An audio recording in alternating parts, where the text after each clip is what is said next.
relics from long ago. There's an evil that's been dreaming, but now it's softly screaming. From the darkness, their power will grow. Their voices are made of poison. When you listen, you are sure to be disturbed. You can lock your doors. You can say your prayers. No creature can resist their wicked words. Never mind, no need to worry. That's all just a story of the whispers of the old gods.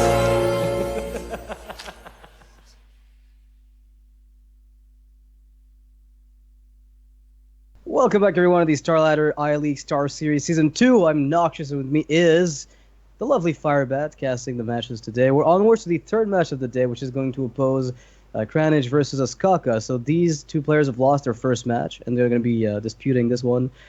I must say one thing. The Ostkaka versus Kalento match was great, and the Kranich versus Stensivka match was great. So far, all we've had were really good games. Yeah. So I'm hoping that keeps going. Yeah, that would be great. They've been pretty close so far, but someone has to win, so that's why we're left with two pretty strong players in the losers bracket here to duke it out. Who do you think you give the edge to based on lineups so far? Kranich's deck, the thing is, I'm so unfamiliar with his warrior list, right? Mm-hmm. That warrior list where he plays the Gnomish Inventors with Elise Starseeker and what looks to be a Cthulhu control warrior with a bit of a twist, that's the kind of the wild card for me. And if it doesn't get banned, then I can't quite figure out what it's who's gonna take it. The only issue is both players are playing Rogue, and that class has a lot of potential when it comes to faltering if they don't draw. Okay, you can definitely completely fizzle. So if it comes to Rogue, I think I'd give Ostkaka the edge on that one. Yeah, I tend to agree with you there. Ostkaka does not have very many decks that are weak against Rogue, while as Kranich has that warrior, which we've seen can be pretty weak against Rogue. So Ostkaka's Rogue has an out in the series, whereas Kranich's Rogue is looking at trying to beat down either a Rogue Mirror, which is obviously pretty 50-50, and then Ostkaka's Warrior, which we haven't seen yet, but we assume is Temple Warrior, which can be kind of sketchy. And then the Lock, which is pretty aggressive from Ostkaka, which can oftentimes be okay against the Rogue. And then the Freeze Mage, which is hard for the Rogue to beat. So the Rogue can be tricky for Kranich to get out, but it does have a little bit of outs with the Warrior and the Warlock. So I tend to mostly agree with what you said on that. Yeah, so Kranich is going to have his Warrior banned. That sucks. I really wanted to see it, but that's going to mean that the Freeze Mage from Ostkaka is going to be at least able to snipe a win, more than likely against the entire lineup. That's the intent behind the ban for Ostkaka, I have no doubt, given that he won't be stuck trying to win with the Freeze Mage. And not to mention, just all of his decks are weak against Control Warrior if it is Temple Warrior. Temple Warrior is bad against the Cthulhu Control Warrior. Zoo's pretty bad against it. Rogue's good against it, but that's only one matchup. And then Freeze Mage is obviously terrible against it. So I like the bans from either player. And, I never disagree with a Shaman ban. Shaman's a pretty good deck to get banned out there. So I like Kranich's ban as well. So that's kind of the default ban. What do you ban? Well, probably Shaman, but I'll see. That's kind of the thought of every player going into an event when you ask them their preparation. But the first game is going to be Rogue versus Rogue. I love that matchup. There's so much nuance in the types of decks that people build. The way that they're built as far as Miracle goes, are they more minion-centric? Do they play Cold Bloods with Leroy and the Shadow Step on top? Or do they go for the Malagos route? Malagos is phased out, so I don't expect it to happen. Very often it's just kind of not too present. There's not too many people still believing in the Malagos Rogue. A lot of people have, even JJ, who's been the long-time Malagos Rogue supporter, has switched over to just standard Miracle. I think the only Malagos Rogue player out there is Chess Dude. He still grinds. Yagut sometimes, he goes back and forth. He just plays all versions of Rogue, though. He plays Malagos, N'Zoth, regular. He's like a Rogue guy. But we see here Kranich looking like he's playing the N'Zoth Rogue. We saw a Shadow Step in there potentially for the N'Zoth. We see the Huckster there. And in this matchup in particular, you have to give a strong edge to just the regular Rogue. And the thing with the Huckster is it has potential in this matchup to give you so much value. Yeah. If it hits a card that you would otherwise have in your deck anyway, baseline, like a Tomb Pillager off of this, Xariel, even a Backstab at the right time off of Huckster can completely turn the game in your favor. But Miracle Rogue has a lot more finishing power than N'Zoth does. The N'Zoth Rogue depends on finding Death Rattles, having them die instead of getting sapped. which is pretty hard to do in the first place. And then being able to get down into Zoth for a big tempo swing to close out the game, where Miracle Rogue focuses on just killing you, which is a lot more direct and easier to apply strategy for against a deck that has very limited heal and taunt. So here's a question for you. We saw that Kranich went for a hybrid version of the Warrior, hybrid between Cthulhu and what you expect between like a control with a bit of tempo cards in the mid game. Yeah. Could he have gone for Undercity Huckster, Xariel, Tomb Pillager, N'Zoth Miracle, and simply sprinkled in the extra N'Zoth on top? I've seen it happen before. I've seen it I've seen that deck on ladder a few times, things like that. So it's not totally unreasonable to just play Huckster and N'Zoth Tomb Pillager, like you said. It's a deck, but still at the same time, usually the thing that non-committal shrug. It's a deck. Usually the thing people cut though is the burst damage still. Like you cut the Cold Bloods, you cut the Leroy, and Leroy's Cold Bloods are just insane in this matchup. Tomb Pillager there for free, not too bad either. So back to the match at hand. If it is N'Zoth, it is a deck. And the only issue, as you mentioned, is that the burst is usually what goes first. We saw the Shadow Step, but we didn't see Cold Bloods. We haven't seen anything that indicates that it is an N'Zoth deck even. The Huckster could be played just as a 2-drop for tempo. Like, there's no... You could justify it if you're really looking to get the early game and play minion-centric Miracle Rogue. I don't know. It's like a Twitch chat deck suggestion. Just throw Huckster in your Miracle Rogue. Yeah, but if he goes for just tries to get the extra spell, ideally, of the Huckster, or just a minion to get on the board against something like Zoo or Shaman. But it's not something that I expect. Kranich is, as I said earlier, right? Like, Kranich has made all sorts of decks in the past. He's the player that confuses me the most when I look at his lists as I'm casting them, because there's always one card at first that confuses me, and then another 3 back-to-back, it seems. So this is kind of that case, the Huckster coming out. The Huckster does crazy work this game. Getting a free Tomb Pillager is insane. It's definitely one of the best cards in the matchup. It's a card that just allows you to get tempo, and it's also a pretty annoying threat. Well, Ostkaka's got the Gaddison already set up. Yeah, but he's got to sap a Tomb Pillager. Feels bad. Yeah. Gets his dagger up, though, so it's not a total waste of a turn. But every time you sap something and you don't develop anything, you feel really bad, because that gives a window of opportunity for your opponent to just play it down again. Right. The purpose of sap in Rogue is obviously to get yourself the extra tempo, but if you're not capitalizing on it, then you're just delaying the inevitable. It's kind of like sapping Dr. Boom when you're not killing them. Yeah. Doesn't accomplish much. Kranich just plays it back down again. Makes a lot of sense. Seems to be the play there, and Ostkaka's forced to just develop an Azure Drake right into this Tomb Pillager and hope it sticks, I guess. Or it has a chance of sticking instead of trading. Journey Below definitely screams N'Zoth, and the thing with Journey Below is that it makes the Miracle archetype you push it even further, because if you're going to play N'Zoth in Miracle Rogue, you might as well include that extra Death Rattle potential. Yeah, and you can use it to combo things in the early game to help you be a little bit more defensive, and it can sometimes cycle with gadgets and auctioneers, so it's overall not a terrible card. Blood Mage Thalnos could be a second copy of it if he wants. Yeah, start slowly working towards the spell power fan to kill Conceal Gadget. Here you go, Thalnos. Azure Drake prep fan. I can see it. It's a play. Yeah. Instead, we are going to see the Thalnos prep fan SI to develop 2 minions, take down your opponent's Azure Drake, and push the 5 damage to face, and you get the Squid Face to follow up to allow you to get extra damage. So, Kranich looking in a good spot to just mid-range Ostkaka down. Ostkaka doesn't have any sort of ways to, get preparation here. Would be insane and allow him to come back, but answers are pretty slow right now. He does have the option of going Azure Drake, Coin Eviscerate, trade into the Thalnos, but the issue with that is, of course, that he doesn't get to keep his spells for the Gaddison. He does find the prep. Yeah, if he went Azure Drake for the YOLO prep, he would have completely demolished everything.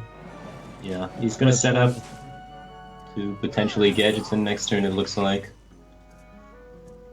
Kranich's hand is filled with a lot of cards that won't do very much. Well, they're good cards as long as Gaddison shows up. Until that happens, this is basically...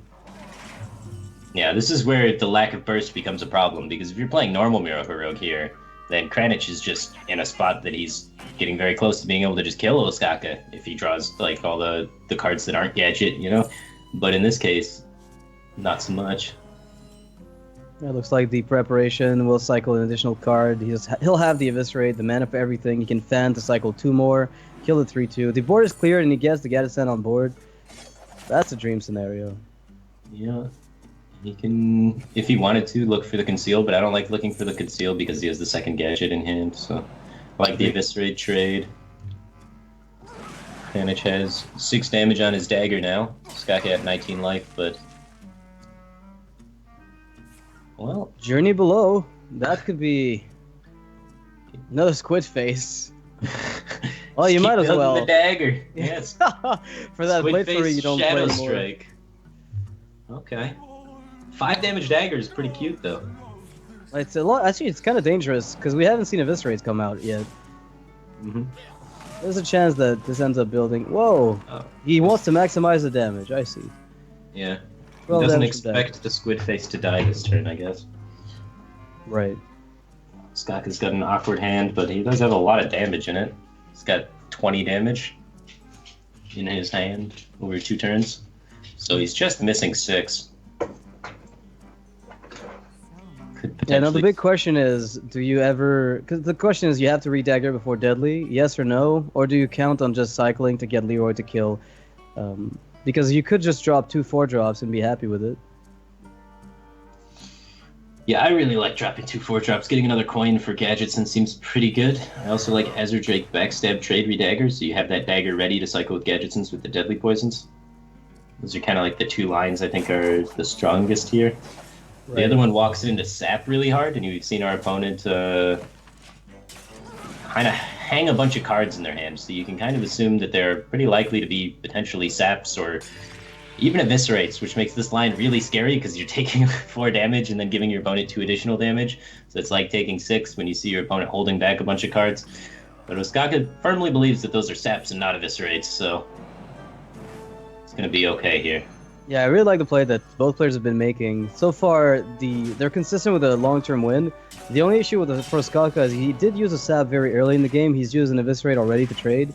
And at this stage, this 5/4 will have to be dealt with something that you draw from the top. Or you smash Leroy into it, which you just don't want to do.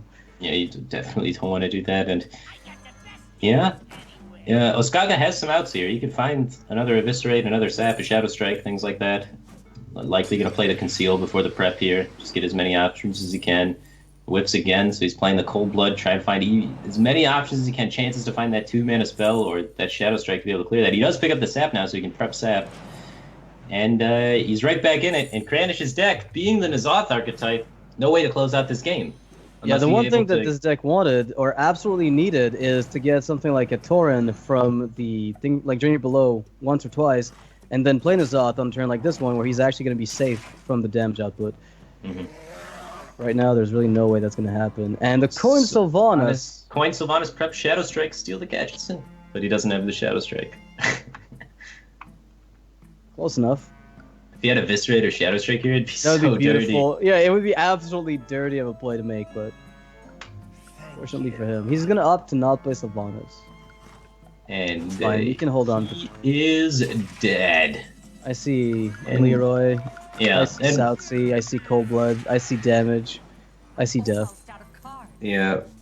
And we had such a beautiful opening from Kranich here. His hand was just super superior to Ostkaka's in the beginning of the game, and he was able to use that as effectively as he could and deal as much damage as he could. It's just the story of your deck revolving around N'Zoth instead of around damage in this matchup. And revolving around damage is a lot better when your opponent has no heals or taunts. Right, that's the weakness of Miracle Rogue nowadays, is that they don't heal or taunt, which means in the mirror match, having the burst is usually better. However, when it comes to the other decks that Ostkaka's piloting, how will that N'Zoth Rogue fare? That's my big unknown at this stage. No heals against Freeze Mage is going to be a bit clunky, but you can always find ways to pressure them if you have to use saps on AoE.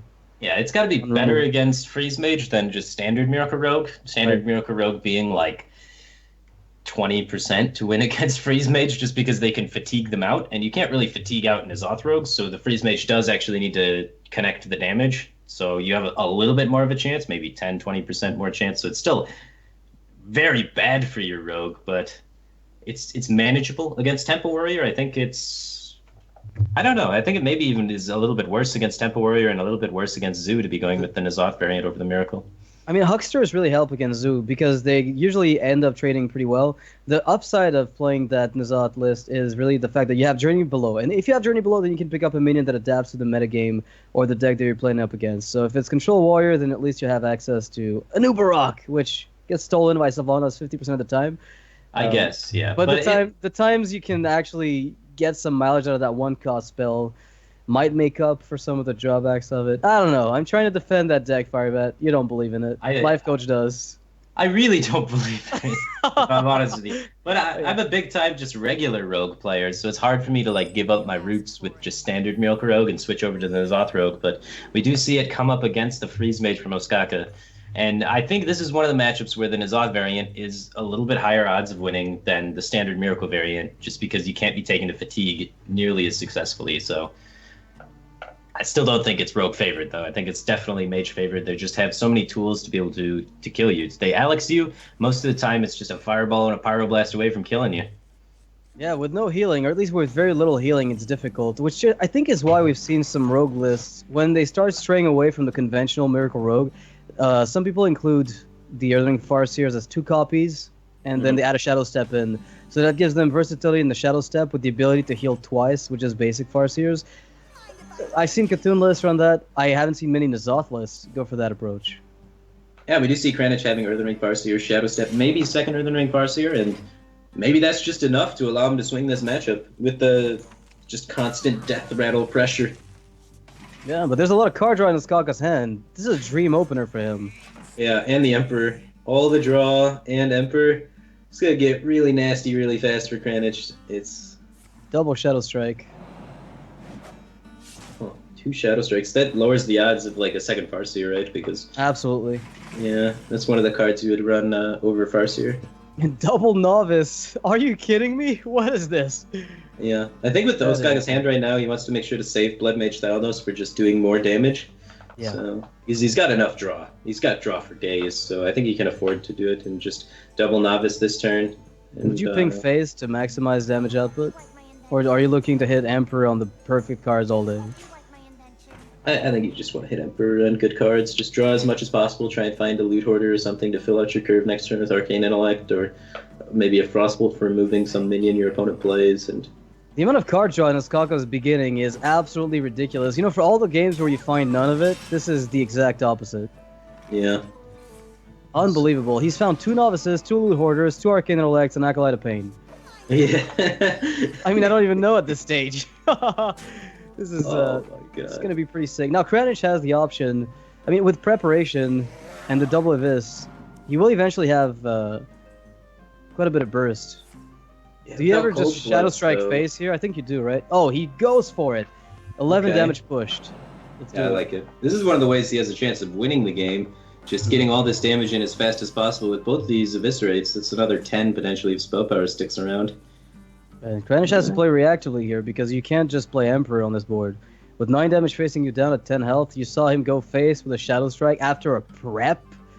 Yeah, you might have to slow down a little bit on the card draw. Yeah, you may want a Blizzard, but the thing about it is it's your only freeze spell in your hand currently, so it gets a little awkward. Then you're forced to remove minions potentially the following turn, and removing minions isn't really what you want to be doing against the N'Zoth Rogue, because you can assume eventually they have the inevitability of N'Zoth if you give them enough time, so you kind of want to be saving up those spells to go face with. That's a really difficult decision for Ostkaka. Do you ever see him going for Arcane Intellect, Ice Barrier? Just stall a little bit, draw a bit more, and then you Blizzard, then you get Emperor out with some kind of ping play. Wouldn't be totally He's just going to surprised. Ice Lance a minion, I think, at this stage. Or Torch one. Oh, wow. Yeah, he's just clearing spell power. He's still facing down so much damage. That is scary to think about. And it's like Kranich's only damage spells in his entire deck are Eviscerate, and he has both of them. So I mean, he can go for Coin SI, Abyss, and the alternative is sure. Why not for the following turn? Because the thing is, you don't want to be attacking into Ice Barrier ever. That's one of the few things you'd rather avoid if you have the choice. Yeah, Drake just seems. It doesn't set up lethal though. Is my only concern with that. Yeah. Drake seems pretty good either way. We'll see. Not too bad. I mean, you could pick up. What could you pick up from the Drake? If you want to maximize damage, then you have to dagger up. But if you want to get the card draw to cycle to something else, the Drake's better. You know what would be crazy? A Leper Gnome kill. Just like journey below Leper Gnome, and the mage can't AoE you down. Well, with Draw of Pyroblast, Ostkaka has enough damage. Just needs enough time, really. Yeah, with Emperor you could do it.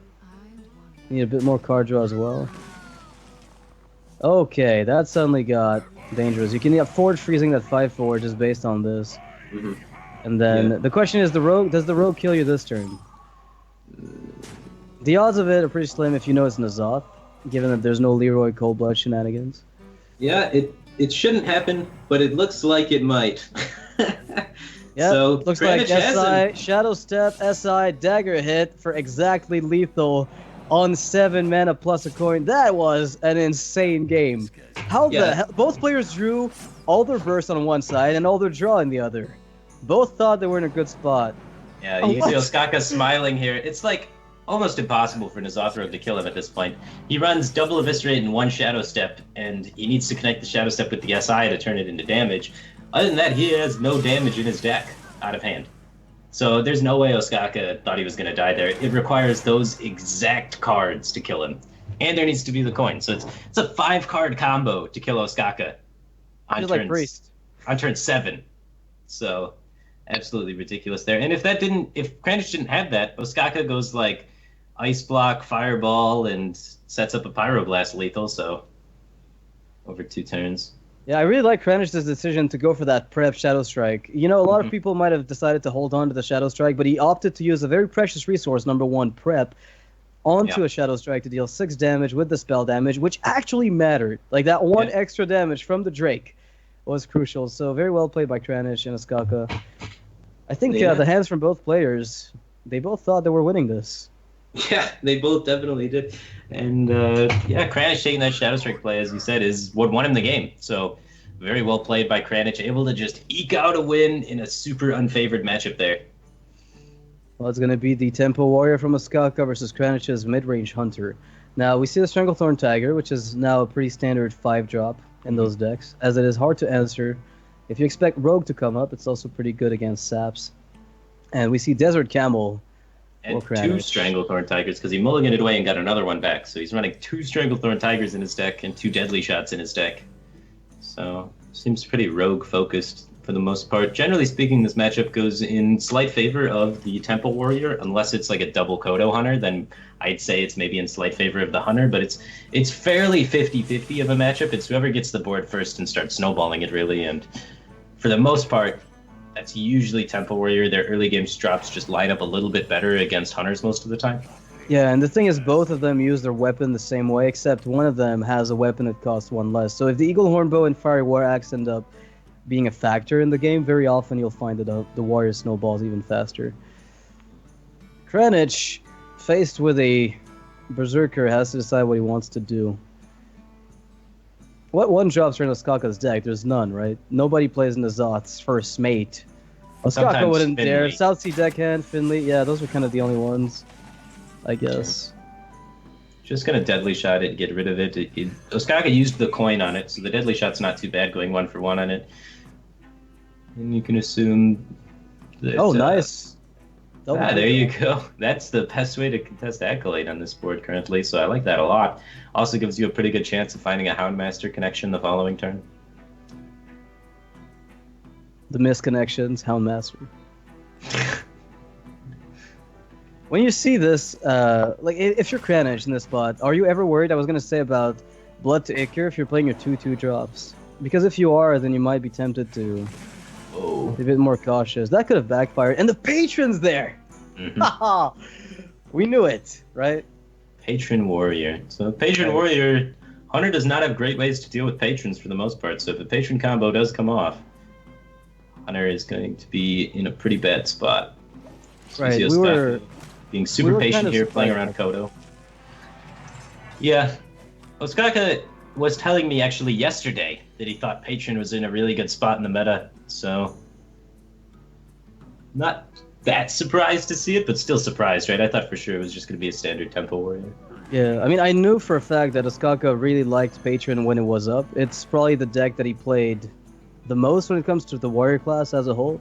And I'm not surprised he's bringing a Tempo Warrior over anything else. But the question of whether or not Patron would be in it was still unanswered. But this is kind of interesting. He's got the combo for next turn with Patron, Inner-Rage, Whirlwind. He just needs to somehow get back on this board enough that he can actually get the combo off and not have all the patrons be traded into. And the Camel has just spiraled Kranich ahead on board by a lot. You're pulling that 2-4 for free there. Yeah, there's an option there. So Ostkaka has to sequence this the way he absolutely wants to. So you play Bloodhoof Braid first if you plan to trade. And then you take care of the 3-2. You take care of the 3-2, or you Bloodtaker first so as to not get the Bloodhoof Brave and Rage. Because that's the question is, do I want my Bloodhoof Brave to risk becoming a 5-5? Because that's worse against skill command and like in a small way. But in other ways, it does force a small minion to smash itself into it, and patrons take it out. I think it evens out. Whichever choice you make here kind of evens out in the end. Kodo's only a 50-50, right? Yeah. And well, it activates it. There you go. Skill command would be a pretty sweet card to find. Houndmaster's there. There's a possibility of a snipe with a Flame Juggler if it hits perfectly. That would be nasty. That would be absolutely nasty. He's going for it. And you don't have a choice, I think. And he misses. He does keep the Camel alive, though. It will contest the 2-2 for now. From his perspective, he's got no idea the Patron's in there, unless he's talked with Ostkaka or someone. That juggle was so important. That 4-2 Houndmaster now gets destroyed by the 2-2 for such little cost for Ostkaka, and he's able to make patrons and be in a pretty dominant board position. Kranich only has the 2-2 to be able to trade off one of the patrons, so there's still 3 patrons that Kranich has to deal with, and currently with his hand, he can't deal with any. Neil Hornbow will take care of one of them. The 5-1 is only a factor insofar as it deals damage to you, which does add up really quickly. One of the big things is that juggle, if it hit anything but face, would have actually put Kranich in a position of having something to do. Yeah, that would have been That's huge. Pretty crazy. Because he would have a Houndmaster alive still on the board if it hit the small minion. If it hit the other one, then he gets to protect his guys as well, so... Yeah, that Flame Juggler was pretty huge, giving Ostkaka a lot better of a chance in this matchup. But Ostkaka still needs a little bit more good fortune to really close this game out. He's in a favorable spot, I'd say. But at the same time, his hand is really running out of steam. These executes with no activators are not very good. He needs to find a way to replicate patrons or just a big minion that he can play on the board this turn. Malkorok would be pretty sweet, given it's not Curse Blade. That's a way to get yourself some extra patrons. Yeah, you can... Blood to Icar the 3-2 and then trade the 3-2 into the 3-2? Or you trade the 5-1? I will trade the 5-1 more often than not, even though I lose damage and the potential to kill a high main. I think having the ability to use the 2-2 to pop a high main and execute it down might be better. It's better against Unleash, too. Right, yes. A little bit. Sketchy, I don't know. I don't know which one I would take. I think I would favor keeping the 5-1 alive and just punching my opponent in the face really hard. I mean, the issue is if you sacrifice your 3-2, then the opponent just bows down the other one, right? And then you lose your patron replication. It's not a focus of the deck as much as it used to be, so it doesn't matter as much. It's not about Warsong Commandering people down, but just getting the ability to guarantee you get those back is pretty sweet. Oh, he's just going to go for the execute here. Okay. Just keep it full aggression. As you said, go full face. Yes. Pushes the most face damage. He uses an execute to push face damage this way. The other way around, he could have... the same exact board, really, a 3-3, a 5-1, and a 2-2, but he would lose 3 face damage if he were to Bloodtaker his own patron and trade it. So, gaining the 3 face damage, he feels is valuable enough to do it this way. I mean, what else are you going to be executing? You've seen a Houndmaster, so that would be almost the only other target. I don't think the game lasts long enough for Jaime to become a terribly deciding factor at this point, if you're looking to close the game fast.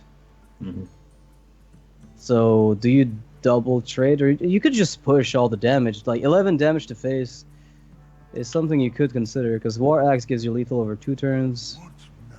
Houndmaster's a problem, though, I guess. You've seen a deadly shot. You know your opponent doesn't have kill command or quick shot the previous turns because they would have cleared off your patrons. So I'm really passionate about gromming my opponent in the face here. It doesn't die on board, and you can assume based on your opponent's plays the previous turns, they don't have any removal. Ostkaka going to take the risk here, goes for the 10 damage on the Grom. That is really... I'm not sure about that play. Then he gets to actually... Now, because of that, he probably has to make a different decision with his Grom Hellscream and opt to trade into the 2/4 instead of going face. Yeah, a little risky, but... It works. It works. He's in a fine spot still. It still works because you assume your opponent has no removal and they need a top decker removal.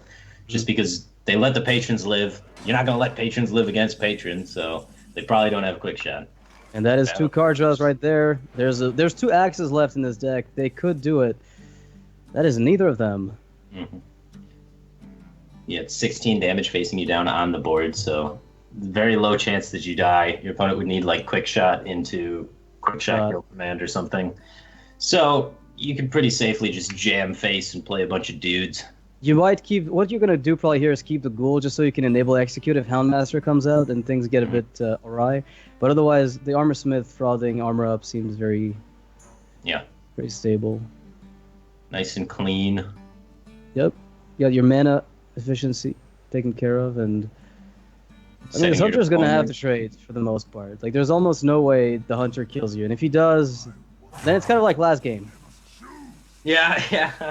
Oh, you know, basically, same thing as last game if you die here somehow. So, yeah, I would really like holding back the Ghoul for Execute, setting your opponent to 1, and then you can Ghoul Execute plus any Charger or plus either of your War Axes for lethal the following turn. But Ostkaka is going to use the Execute here and throw in... Plays around the Toad. Sure. Houndmaster could be a little more awkward now, but... He knew it. And he made the call nonetheless. So Kranich, with 1 draw to find Houndmaster, did not get it. Picked up a Carrying Grub. He's looking, can I get the Toad to do work with the 1 damage ping? But even if he did kill everything but the Ghoul, he is still dead on board. So he's going to lose this one to Ostkaka's Temple Warrior. And he's going to get to replay that deck. Yeah, Ostkaka taking wins with the Patron Warrior. Deck that he believes is currently strong right now. Not a lot of people playing the Patron Warrior out. It's been in the Chinese metagame for a while, actually. So who knows, man? Maybe the Chinese metagame's just ahead of us, because they knew about N'Zoth Rogue months ago, and they knew about Patron months ago. Well, we knew about those. We just didn't want to play them. Yeah, we just thought they were bad. And now suddenly people are bringing them out. But maybe that has something to do with best of 7, makes them more appealing. That's true. In a Conquest format, you might have to build your lineup a bit differently and put those decks in that you don't think are necessarily tier 1, but can line up pretty well against stuff that you're targeting with the ban system. That's true. Yeah. Well, Kranich will have to get a win with that Hunter. The Ostkaka list is a Zoo. He's got a Zoo Lock and the Freeze Mage there. It's going to be tough for Kranich to get a win with his Hunter now. He was really banking on Warrior being one of the better outs for the Hunter deck, so... Could see that be the downfall of Kranich. Just Hunter does not perform well against Zoo, and it's pretty 50-50 against Freeze Mage. So trying to get wins against Ostkaka's remaining decks with that Hunter could be tough. Well, there's going to be a Warlock mirror match. We got the Reno Lock on one side for Kranich against the Zoo from Ostkaka. We've seen that match play out a bit earlier today between 2 other players. One of the funny things about it is just how slow it can feel for the Reno Lock when you get your AoE. Sometimes it just feels like Demon Wrath is not as effective. Hellfire feels risky. There's a lot of burst in Zoo nowadays.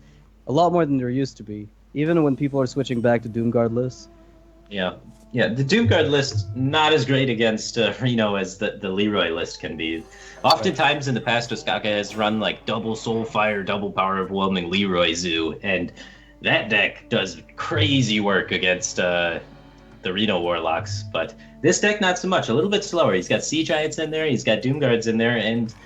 that little bit of extra time can give Reno Lock the edge a little sometimes. But we saw in the previous game he was able to make a read on his opponent's hand and get a Sea Giant out there and win the matchup. So it's still really close. It goes back and forth a lot. But I tend to say with this build of Zoo, I would give the Reno Lock maybe a 55%er on a little bit of an edge. Okay, it's really not that big of one. Yeah. Well, the Doomsayer hold by Kranich actually did not get punished here. Very often you'll find that if you play Doomsayer on 2 without coining it out, sometimes it just gets taken out by buffs. And in this case, if there were buffs, it wouldn't have accomplished enough for Ostkaka to justify it. And in this case, I think Kranich with a coin play. Yeah, if he coins Twilight Drake, he's basically accepting that Mountain Giant is never coming out ever. I like So Bran this- with the Drake follow-up. Might be even better, because you do force a PO or some kind of direwolf abusive, double abusive. Yeah, it's a really slow approach, but you do potentially get a bajillion health Drake, which isn't bad. Yeah, but in this case it gets punished, because there is the answer in the hand from Ostkaka. Oh, the Kodo's here. That's a dead wolf. That is a dead wolf and a contested board for Ostkaka, who doesn't have any way to really handle this Kodo well. He's gonna have to smash stuff into it. Well, that's actually not bad. He can curve perfectly here by throwing the 2 small minions and keep the Doomguard in hand for turn 6. There you go. Probably Possessed Villager would be the pick here, I'd assume. Yeah, one of the sticky. ways you get pushed off is probably by losing to some kind of AoE play. Yeah, I wouldn't be too surprised to see Kranich even go for some sort of like Drake Soulfire play, unless he picks up some better cards here. Getting rid of those Flame Imps seems pretty important. They deal so much damage compared to the other minions in Zoo, really. Most things do very little damage for Zoo, but that Reno Jackson may change his decision making because you do not want to pitch that off your Soulfire. You might have to try and see whether or not it works. You might as well. You could discard the Mountain Giant, and he lost the Senjin, which I think was the second best minion in his hand after the Reno Jackson. He really wanted to pitch Mountain Giant, but or even Spellbreaker. Both those cards are pretty suboptimal against Zoo. Yeah. Well, as it stands, Ostkaka still has options. He gets to life tap, play Defender of Argus, buff up his board. Yeah, he wants to play Defender of Argus for sure over the Doomguard, because when you play Doomguard, you want to be pitching small minions or nothing. If you pitch your big minions like Defender of Argus, Gormok the Impaler, Sea Giant, things like that, you're just discarding so much value from your deck, and your ability to actually close out the game and go face decreases because you're like increasing the probability of finding small minions because you're getting rid of your big minions. So if you were to pick up like Argent Squire first, we'd probably not see him go with the Defenders, or even a 2-drop, for example. He'd probably just slam the Doomguard and go face instead of worrying about taking the slower line of play. It's just the big minions you want to hold on to. I have a question. Would you have ever gone for not the Reno this turn, but instead play maybe the Spellbreaker or the Imgang Boss? Because you could have Reno'd on even lower health. There was on the board, if you played Spellbreaker, only 5, you were at 10. Do you expect to take an extra 10 on the board, like off the board with Ostkaka's list? You've seen a Doomguard earlier, so I think the risk might have been worth taking. It's an interesting call to make. Yeah, it's really hard to say, right? But healing also always puts you in a position where you can AoE a lot safer. You don't want to be set up in a situation where you have to heal and AoE in the same turn and you're unable to do it. So a lot of times it's pretty worth it to squeeze out the healing when you have the opportunity to, because you don't want to get your mana just strangleholded and be unable to do anything. And he picks up a Shadow Bolt off the top there. He had the option of playing the Spellbreaker with the Imgang Boss, but opted not to. Now the Doomguard comes out. Ooh. He might... Yeah, he's really hoping not to discard Doomguard, obviously. And wow, that is really good for Ostkaka. He discards 2 1-drops, which at this stage in the game are basically useless. So for the most part, the Doomguard really didn't lose any value from his deck. So if you play Giant, you can always Alex Strauss it yourself, but look at the damage on the board. That is so scary. But you can't... There's really no way for you to handle this board any other way than playing the Giant. If you play Giant and you have Leroy, that's a lethal if there's a life tap. Direwolf Alpha is going to be lethal, right? Yeah, I think it's adding a 7, 8, 9, and then Direwolf Alpha adds 3 damage, so you have 9 plus 8, and that's lethal. Yeah, exactly 17 damage right there for Ostkaka. He's going to have to do the math, but I think he'll figure it out. Yeah, you just play the Direwolf attack, then play the Doomguard. Right next to the Direwolf, and down goes the Reno Lock. As you said, 55%, not that much of an edge if there even was one in the first place. So Ostkaka is up 3-1 over Kranich. That leaves him, I think, with one deck to win with, I think. Being the Freeze Mage against Kranich's lineup. And with Reno Lock in there, yikes. Yeah, we saw Reno Lock earlier be able to take down Freeze Mage. But we have yet to see Ragnaros from Kranich's Reno Lock. If there's no Ragnaros in it, the matchup is super in favor of the Freeze Mage, so that's going to be a huge factor. And remaining from Kranich, he has, I think it's mid-range Shaman and then mid-range Hunter, both decks that kind of struggle with Freeze Mage a little bit, like more 50-50 than you'd like to have with this many decks remaining.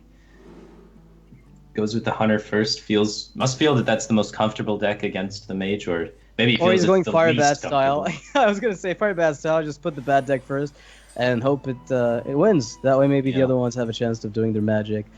The opening of Fall Deer, even though it doesn't seem amazing, does put the Mage in an awkward spot, because it forces pings when you might want to draw. We see Ostkaka immediately just ping it. He wants to take as little damage as possible so that he can't get popped before he has to Alexstrasza, because Hunter runs no healing. So if you can just make sure you don't get popped before Alexstrasza, you can use a lot of burn to be able to clear minions and then set yourself up in a situation where you Alexstrasza them, they don't pop you, and then they just die. So I was gonna say, like, when you pick up the bow here, you probably bow this just because it protects your Toad. But is there a situation where you ever go for Carrion Grub and go face with the Toad and develop a guaranteed Houndmaster connection? Yeah, I think I would have liked that a little bit better as things play out, because it seems pretty unreasonable for your Freeze Mage opponent to remove both of those beasts, and then your Houndmaster comes down and it's just a lot more pressure, whereas they're not going to play another minion. With hero power. So you get yeah, and you bow face. There's not very much like minions your Freeze Mage opponent's going to develop that you really want to bow, so I think I would have liked that line a little bit better, but this one works out as well. It's just a pressure one turn later, which it's important against Freeze Mage to pressure a little bit fast. Yeah, and this is kind of the awkward moment where he's played off curve 2 turns in a row, and that hero power didn't really get used on this turn, and if it ends up being off curve again on the following turn, suddenly the amount of damage lost might matter. But we'll see. We have Ostkaka here, still down to 19 health against 2 really big minions. Oh, that draw! That's insane, yeah. Unbelievable. Never mind. Roaring Torch does help. He could have fireballed either way, but this is a lot more elegant. Yeah, he gets to develop the cycle and the spell power out there. It's pretty smooth. And he's starting to stack up damage. He's getting to the point where if he ever finds a Pyroblast, he no longer needs Alex. He can just double Fireball faced and then Pyro. Yep, this is a very good draw there for Kranich. He will round up his curve while playing the bow at the same time. So he is pushing a ton of burst. He does make up for that lost damage earlier by hero powering instead. Yeah. And Ostkaka likely just gonna freeze, go all face. He's actually set up a nice minion presence. As far as Freeze Mage is concerned, he's got a good Flame Strike for next turn, which is also pretty strong, but he's also just putting out so much chip damage with 2 7-damage fireballs in his hand and a torch. He's getting close to the point where he can kill Kranich without ever having to Alexstrasza.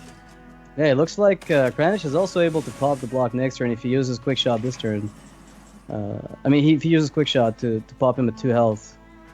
That's going to put Ostkaka in the position of having to find the ice block. With the amount of card draw he's got, it's definitely possible, but you have to sacrifice some of your Acolyte of Pain health and your Blood Mage Thalnos. Make sure the 1 damage is tanked from one of your minions with that bat. You'd have to freeze face as well. You can look to maybe like Roaring Torch the Camel and then trade all of your 1/1 dudes into the 4/1 and then use the Acolyte of Pain to trade into the Fiery Bat to try and get 2 draws off the Acolyte of Pain. And freeze face. Yeah, and then freeze face with the Ice Lance and have maximum chances to find Ice Block this way. Yeah, I think the scary part is really that bow with the hero power. Like, he'll kill command even without a beast, is going to pop you, so it's pretty scary. And the damage goes not on the Blood Mage, so that's either face or on the Acolyte. And that's face. Yikes. No ice block yet. And he's got to continue cycling for it.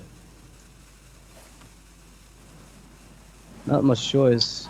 No, he's not going to be cycling for it. He's going to be just freezing the face and hoping he's not dead. We only see 5 damage from Kranich. 1 kill command has been used, so he's got a fairly good chance of still being alive here. Sets himself up to have 14, 15, 16, 17 damage the following turn.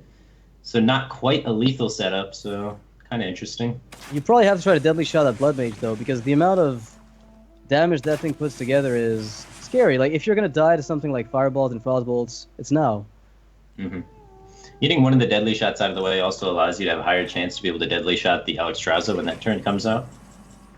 You're hoping it never does, but yes. Yeah. Ostkaka, not quite enough damage. He wasn't able to get that Frostbolt Ice Lance connection to face, so he just doesn't have enough damage. There's probably I don't know. He spent a really long time thinking about that turn, the previous one, and how much risk he wanted to take, and there may have been a way to set up a Frostbolt Ice Lance, but he wasn't able to find it. Like maybe a riskier play, you know? Right. Yeah, there was a way to maybe get like risk dying to direct damage, but the Acolyte could still draw a card. I mean, it does need to tank this, otherwise you're on hero power clock for 2 turns. Disregarding spells in Kranich's hand, from Ostkaka's perspective, you're hoping that this Acolyte draws you the Ice Block, and it does not. No Ice Block. And that is it.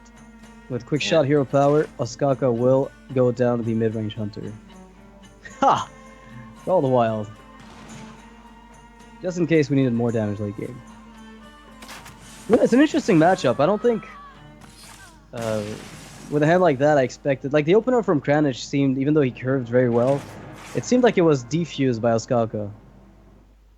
Yeah, he was forced to play off curve a lot and take a few awkward turns, but it really just came down to Ostkaka had all of this burn, but just not enough time to use it all. He only hit 1 freeze that game, right?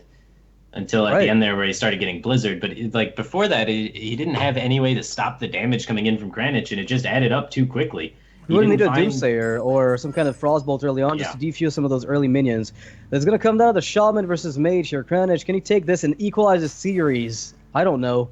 Seems like a very far-fetched goal to me. Does he play Earth Shocks? Big question. We did see 1 Earth Shock from Kranich, so there is an Earth Shock in the deck. He has 2 Hexes. He's got some decent early game pressure already mustered up in his hand, so not too bad. It's a really similar matchup to against Freeze Mage versus Midrange Hunter, just because neither deck has healing, and they both have lots of mid-range pressure, but Shaman has a little bit less mid-range pressure than Hunter, just because Hunter has the hero power, Hunter has kill commands and quick shots and things like that, whereas Shaman doesn't really run those lava bursts or things like that in the mid-range variants, so their finishing power is a little bit less. It gives Freeze Mage more time to find that Alexstrasza and get that connection happening. So it's one of those problems I think with mid-range Shaman is that they're missing the burst from the hybrid version. You mentioned earlier 6-0 hybrid. The power of that deck is that it makes up for the lost potential burst that you have in mid-range Shamans normally, which makes you die to something like a single board clear. Suddenly you're on the back foot for the entire game. Well, there was a good weaving of Totem by Kranich, by the way. I mean, we didn't really speak about it, but he Totemed on turn 2, which obviously makes more sense than playing Squire, but I think a lot of people would consider playing it from their hand. And in this case, he gets to play the thing from below exactly on turn 4 and follow it up with any of his 5 drops. Yeah, Ostkaka's got a really awkward turn here. He doesn't really want to use the coin just because he has such great coin plays, but then he can't really cycle out the Loot Hoarder because then he'll overdraw, and so things get a little bit weird, so opts to just use a Torch here to set up for his Blizzard the following turn. Yeah, I like the setup on Blizzard. Good thing that Kranich doesn't run Bloodlust, or at least have it in his hand, because that would have been a bit of a difficult thing to come back from. You'd have to go Blizzard into Blizzard and probably have to stall the entire game. So Ostkaka probably decided a bit... He may have to go Blizzard into Blizzard yet. There's still a decent bit of pressure on the board because of the Drake. The 1-1. Yeah, it's 5, I guess. you don't believe the 1-1? You don't believe in the 1-1. Thunderblood Valiant coming down. Another 1-1. Each Flame Strikes. That Blizzard can stall a bit longer, but you do need to find a bit more AoE. A Doomsayer, a Flame Strike, and hope it sticks. If you're playing Doomsayer against a Hex or potential Earth Shock. Lots of ways for Ostkaka's removal and stall to fizzle, but I imagine once you've defused 2 Thunderblood Valiants and a Thundertrog, and you've seen 2 Squires and a Drake, you probably feel rather okay. Look at that! Goes with the Emperor. Yep. He's really close to being able to finish this game out, actually. As long as he doesn't die here, which you can assume you're not going to die here because your opponent doesn't run Lava Burst, so they'd need, like, double Bolt Rockbiter to be able to kill you, so it's like a 3-card combo this early in the game to be able to kill you, which is unlikely. And all he needs to do is find an Ice Block next turn, and then he can freeze an Ice Block, set up for the Alexstrasza, and then look to kill him over the Pyroblast and some burn spells. He has enough damage. Yeah, so this play here from Kranich is playing to the most damage output he can make on the following turn, while still pushing a total of 8 this turn to the Mage's face, which is putting him on 12. So if there's no Ice Block, he thinks he might be able to win. If there's no freeze, no ice block, no ice barrier. But Ostkaka's got the Nova ready. Yeah, Ostkaka with how much damage does he have in his hand? He's only got 22, so he can't set up for a no Alex lethal yet. That's 25, so he's getting close. Right. It's just like an Ice Lance away, then he can just freeze the board with Blizzard, deal a bunch of damage, then deal a bunch more damage the following turn. So Kranich is trying to figure out exactly what he's up against. Do I run into another AoE? Am I going to get comboed down? Do I need to deny the card draw from that Acolyte of Pain? Do I have to hex it? I don't know how much bigger he really needs to make the board. There isn't... I think you win if anything sticks. So if you commit more, you're basically losing more when everything dies off. Yeah. But 6 health is a pretty big amount on a minion, so Thunderblood Valiant is still resilient against AoE plays. Oh, there we go. Now he can Blizzard Ice Block. Yep. He doesn't have enough damage to... Does he have enough damage to kill in one turn? He's pushing 3 with the minions. Alex? He's pushing 3 with these guys, so that's going to be a total of 6. Stick around, though. That's the thing, though. They may not stick around next turn when he tries to play Alex Straza, though. Oh, that Blood Mage. Okay. Now how much damage does he have in his hand? He's got 3, 6, 9, 15, 16, 17, 18, 19... So he has 29 over 29 2 damage turns. over 2 turns if he actually gets the Yeah. Blood Mage out. He could also just opt to Alex this turn since he's not getting popped. Doesn't really matter and wins straight up. Yeah, either line of Blood Mage do all the burn spells, Pyroblast wins, or Alex Straza burn them out wins. Your opponent has no way in their deck to be able to deal with Ice Block theoretically. They're not playing Eater of Secrets most of the time in their mid-range Shaman, so you get that lethal setup and then. Why do you have to specify in their mid-range Shaman? More like they're not playing it at all. Maybe there's a deck. There could be a deck. It would be insane if I saw some kind of Reno Lock pop this up. I don't know. Yeah, that would be insane. It's probably a deck that could squeeze it in. Yeah. It's just not... Mid-range Shaman's not one of those decks. Ostkaka is not going to go for the Alex Straza, it seems. That or I'm misreading his play. I think he's going to go for it anyway, but... Yeah, you go. He's just taking his sweet time. Yeah, he's got enough damage next turn to kill him. Well, Kranich probably knows something bad is brewing on the other side of that board. Yeah. You know you're dead when this happens. It's a sad feeling. You play it out. You pop your opponent. You hope, you pray. 8-2 healing totem. More like beating totem. What is this? Doesn't even matter. Well, Kranich will be losing this one, and Ostkaka is going to be going up 4-2 over Kranich. So Kranich with the 2 losses is completely out. Yep. Kranich's run through the last chance. It's all over. Yeah, that was comes his to an last end. chance in Pretty the last sad. chance. Is that like the double last chance or just a last chance? Yeah. Okay. It is a pretty close series. What was the big turning point in the series, really, that made Ostkaka win? I was going to say the patron game, but it's one of those things where I think he was going to get a win either way, like against one of the decks. The Hunter deck from Kranich ended up being a bit weird. We didn't see his Warrior come out as well. I guess the Rogue matchup, like the fact that Kranich won with that Rogue was probably something that Ostkaka didn't expect when the complete burst came out of the Nazoth Rogue. If it hadn't been for that one match, I think Kranich might have lost earlier. Yeah, it really just seemed like Ostkaka's lineup was just really good against Kranich's lineup, is what it seems like. Honestly, I think they both played quite well, and just as we're looking at all of these decks and how they interact with each other, it just seems like Kranich's lineup had almost no chance against Ostkaka's. Inevitably, he hits a wall with any of his decks against one of the decks from Ostkaka, and because it's Conquest, can't get a win with it. That being said, guys, we'll be taking a short break, and we'll be back. We'll have another match afterwards. It's going to be the, I think, winner's match for the next one, and then we'll have another one after that. So stick around. StarLadder, iLeague, StarSeries Season 2. We'll be back.